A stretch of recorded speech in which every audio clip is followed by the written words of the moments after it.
This happened back in 2017 when I was 19. I was working at a small, kind of run-down amusement park in Southern California. It wasn't some massive Six Flags or anything, more of a local attraction with cheap food, old rides, and lots of high school and college kids working summer shifts.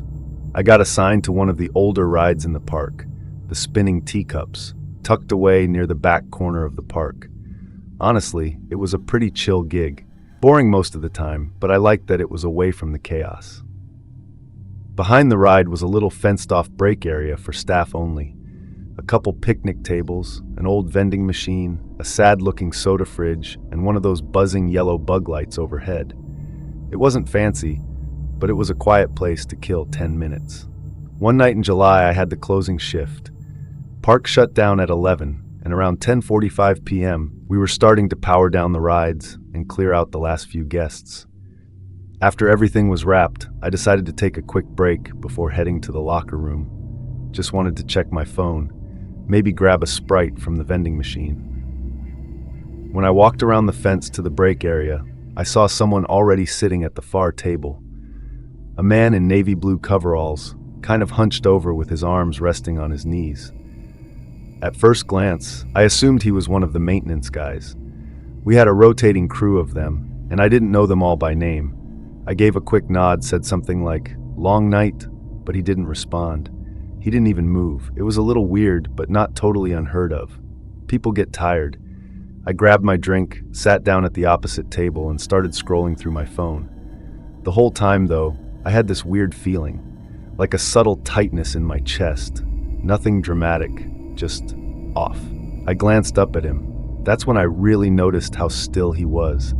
Not just relaxed, like statue still. He wasn't blinking. His shoulders were tense, arms locked, like he was trying to stay frozen. And his face, man, I'll never forget it.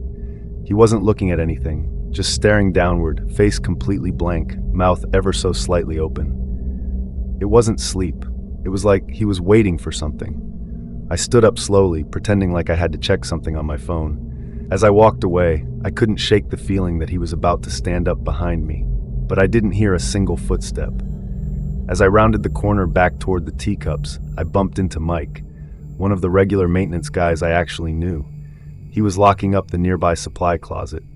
I said, "Hey, who's the guy in the break area?" Mike frowned. "What guy?" I told him about the man in coveralls just sitting back there. Mike looked confused, then a little concerned. He followed me back, maybe 15 seconds later, but when we got there, the break area was completely empty. No vending noise, no footsteps, no one passed us. The area is a dead end surrounded by chain link fence. We looked around, nothing. Mike radioed to security and had them check the cameras. Turns out that specific break area, like an idiot blind spot, wasn't fully covered by their cameras. They had me walking in and walking out, but no one else. A few days later, word spread that a maintenance uniform had been found in a dumpster behind the park, near the delivery entrance. It had no ID badge, no name patch, and according to the guy who found it, it looked like the collar had been cut off, like someone was trying to get rid of it fast. And yeah, it had dark stains all over it, dried, brownish-red ones. They called it an old discarded uniform. No follow-up, no incident report. But some of the workers, especially night shift guys, stopped using that break area altogether. I haven't been back since. This story took place in 2018 during my summer internship with park security at a mid-sized amusement park in the Midwest. I won't say the name, but if you've ever driven through Ohio on a road trip, you probably passed it. I was 20 at the time, studying criminal justice, and the internship was more of a glorified babysitting job. Most nights were quiet, walking laps, watching for drunk guests, making sure teenagers weren't sneaking into staff areas. But one night in August, something happened that none of us had been trained for. Something real. It started around 7:30 p.m. during peak hours. A ride operator near the Children's Coaster, this mild little ride called Dragon Dash, radioed in that a boy around 9 or 10 years old had been reported missing by his parents. Now this isn't rare. Kids wander off all the time. We had procedures. Description goes out, nearest guards start a sweep, and within 10 minutes they're usually found crying by a churro stand. But this time was different. The parents were frantic. They said he had only been out of their sight for a minute.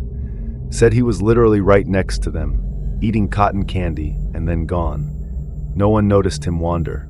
No distractions. Just vanished. Within 15 minutes, we got a report.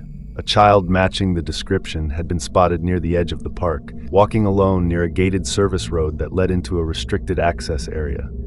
No guests were supposed to be back there. One of our senior guards, Alan, got to him first.